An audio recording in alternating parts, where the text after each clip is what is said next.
Hey everyone, Eber here with Hardware Canucks, and I have a few trips coming up soon that are very exciting for the channel.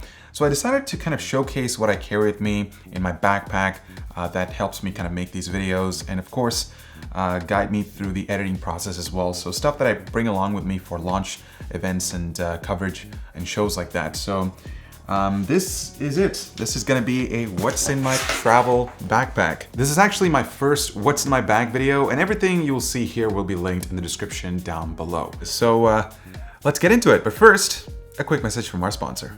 Give your hardware the power it deserves with Be Quiet Straight Power 11 power supply with a wire-free internal design, fantastic cooling with Silent Wings 3 fan, a fully modular layout with black cables, and 80+ gold efficiency. Check them out below.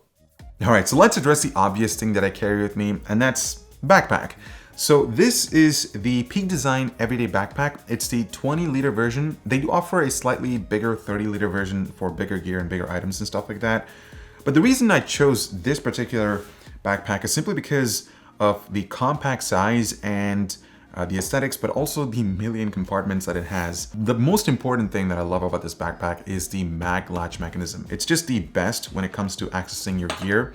And it's important to me, especially when I'm traveling. And if I want to showcase my journey with you guys, I want to be able to quickly access my camera. So this is coming really handy. There are two zippers on each side that can actually be opened in one way or another, which is kind of awesome. And obviously when you open that up, you'll get access to the internal panels, which actually has some pockets inside. But moving on inside, we have the dividers that are customizable. So that's where I kind of house and organize my gear. So of course my laptop charger, my microphones, my recorders, and of course my camera can go all in right over there. And I do have a separate laptop compartment at the top, which can easily accommodate a 15-inch notebook. So that's pretty nice, and it's perfectly fine for my Blade 15 notebook. There's also an integrated luggage strap that has come in super handy when I'm walking through airports and whatnot. It's just perfect to have that, especially in a backpack of this size. So just overall, when it comes to versatility, the everyday backpack from Peak Design has surprised me in a lot of ways. I did pick this up last year, and it's been great so far. No signs of wear or tear. Albeit, this isn't a cheap backpack, and I feel like you get what you pay for in this case. And if anyone else have any alternative suggestions, let us know in the comments down below. Now let's start with obviously the notebook of my choice, which I use to edit my videos and photos and whatnot. And that is the Razer Blade 15 base model. It's the one that came out last year, end of last year, I want to say. I've done a few modifications, or I guess a few upgrades on this guy. So first and foremost, I've upgraded the RAM from 16 to 32 gigabytes, and I've also replaced the stock 1 terabyte hard drive with an SSD. So now I have two storage options. So this actually helps me a lot when it comes to editing. I haven't really had the need for an external SSD because I offload some of the footage on my secondary SSD, so it's been working out really fast. Now, one of the things I miss on the Razer Blade 15 is the inclusion of an SD card reader, because it's important to me as a content creator to transfer the footage from my camera to the computer so that I can start editing. To solve that, I ended up picking up a USB 3.0 card reader from Anker. This is like $10, so it's fairly inexpensive and it gets the job done. I just can't lose it. Next up is the mouse that complements my editing experience. So this is the G603 Lightspeed Wireless from Logitech. And it's been a great mouse so far. I love the design, and the body is very much similar to the G403 that I use with my desktop PC. Now, the reason why I prefer this over the MX Master and a few other options is just simply because the battery life has been great, and there is a compartment for the USB receiver, which is super awesome, and I hope brands can actually start taking notes from this. It also runs on 2 AA batteries, which is awesome, so I don't have to like keep constantly charging it or plugging it in for that. And it's been efficient so far. The wireless performance is fantastic, and it also has Bluetooth support, so that's nice. I can connect it with another PC without having to unplug the USB receiver. Now, if you do have something like the G603 or just any wireless gaming mouse, you obviously need a mouse pad, or I guess something that's compact so you can travel with easily. So this is the Corsair MM300, at least that's what I think it is.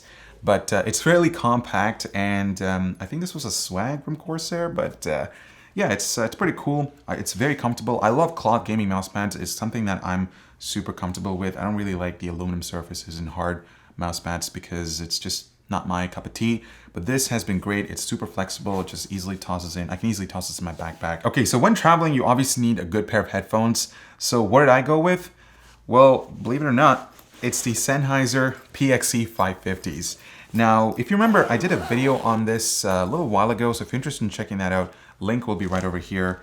But this is what I've been using to, edit videos and listen to music while I'm traveling and stuff like that. And it's been awesome. I mean, except for some of the issues that I've had with it, the sound quality is amazing. Battery life is also really good, and it's super comfortable too. So I don't have any issues in that realm.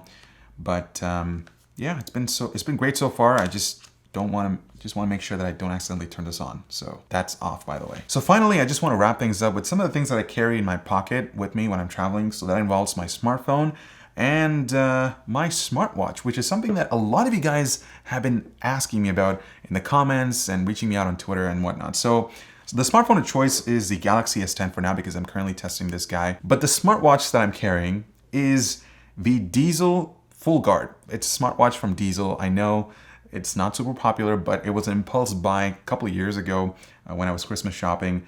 And one of the reasons why I picked up this smartwatch is simply because of the way how it looks. I love this stainless steel black frame. It's circular, which is perfect. And it also has a genuine leather strap. And it's also running Android Wear. It's been getting updates over time, which I'm actually surprised considering it's a Diesel watch and not something from Motorola or Google. So that's very interesting. Lastly, my battery bank. This is something that's important when you're traveling. This is the Anker. I believe it's a 20,000 milliamp hour unit. So yeah, that's what I use to carry or to top up my electronic devices. So that pretty much covers the items that I require for editing. So notebook, headphones, mouse, and all that kind of stuff.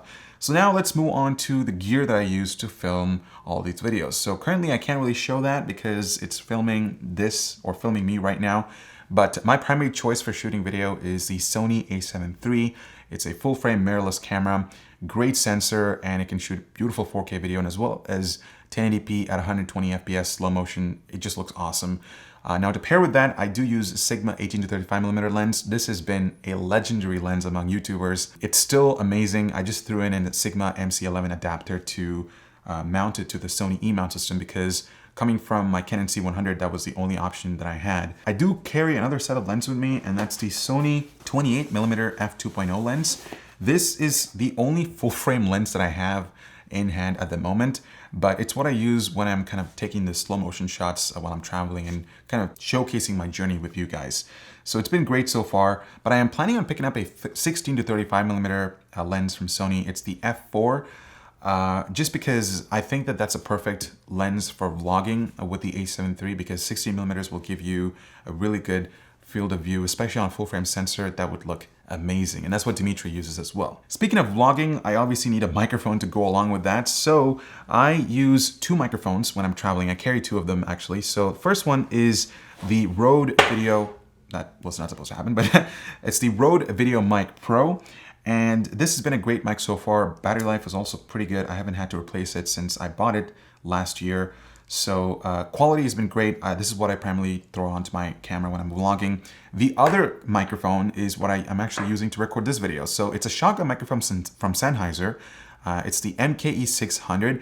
This has been with me since, I mean, forever if I want to call it, because I've been using this with my C100 and the quality coming out of it is amazing. So this is what I use for voiceovers and kind of on-cam setups. And now that I'm using the a7 III, I obviously have to use an external recorder to go along with it. And that's why I picked up the Zoom H5 external recorder. It is a great preamp.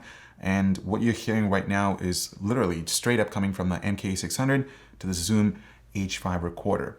Now, when I'm traveling, I really can't carry the microphone stand with me because it's quite heavy and it's pretty large to accommodate inside this backpack. So I decided to do a little bit of an interesting approach. So this is my Gorilla Pod. It's what I use when I'm vlogging. And what I did is I ended up picking up this adapter that can mount my shotgun microphone. So that way I can easily sort of position this, by, I don't know, a window beside a hotel or probably hanging off a ceiling light or something like that. I somehow make it work. I somehow manage to make things work if I'm filming an on-cam segment in a hotel room for an event or something like that. So it's a pretty interesting setup. If you are someone who's thinking about a DIY mic stand for your shotgun mic, there you go. this is one option right here. So that's pretty much it, guys. That's what I carry with me in my backpack when I'm traveling, when I'm covering events and stuff like that. So hope you guys enjoyed this one. By the way, links to purchase some of these items, I think most of them will be in the description down below if you're interested in checking them out. I'm Ibar with hardwarecanucks. Thank you so much for watching. Make sure to check out some relevant content over here. Subscribe to our Boot Sequence channel, and I'll see you in the next one.